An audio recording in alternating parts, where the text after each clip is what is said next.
ঘরে বাচ্চা থাকলে মায়েদের কিন্তু কাজের শেষ থাকে না। আর এই কাজের ফাঁকে বাচ্চার জন্য এক্সট্রা করে খাবার বানানো, আবার সেটা বাচ্চাকে ধৈর্য ধরে খাওয়ানো অনেক বেশি চাপের হয়ে যায় কিন্তু।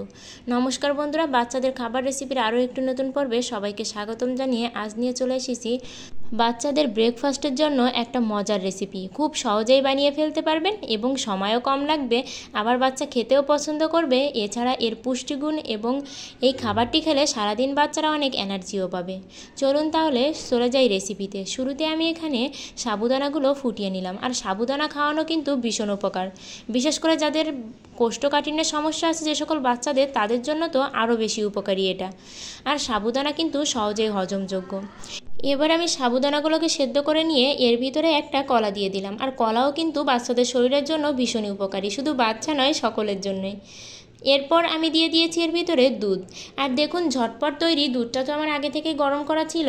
আর সাবুদানা, দুধ আর কলা, চাইলে আপনারা একটু চিনিও দিতে পারেন। তবে একটাই সাজেস্ট করব যে 1 বছরের নিচের বয়সী বাচ্চাদেরকে যদি খাওয়ান, সেক্ষেত্রে কিন্তু চিনি আর লবণটাই স্কিপ করে যাবেন। আর আমি এখানে কোনো চিনিই ব্যবহার করিনি, কারণ কলার যে মিষ্টিটা আছে তাতে এই খাবারটি যথেষ্ট পরিমাণে মিষ্টি হবে। আর সকালে যদি এমন এনার্জি জাতীয় খাবার দেওয়া যায়, এতে বাচ্চা যতটা শক্তি পাবে ততটাই কিন্তু সহজে হজম করতে পারবে, আবার সারাদিন একটা পুষ্টিও পাবে। এছাড়াও বাচ্চার ওজন বৃদ্ধি পাবে। আর বাচ্চাকে সঠিক পুষ্টি দিতে চাইলে আর বাচ্চার ওজন বৃদ্ধি করতে চাইলে অবশ্যই বলবো এই রেসিপিটি একবার হলেও ট্রাই করবেন। আর এটা কিন্তু পুষ্টিবিদদের মতামত নিয়েই তৈরি করা। সবাই ভালো থাকবেন, সুস্থ থাকবেন।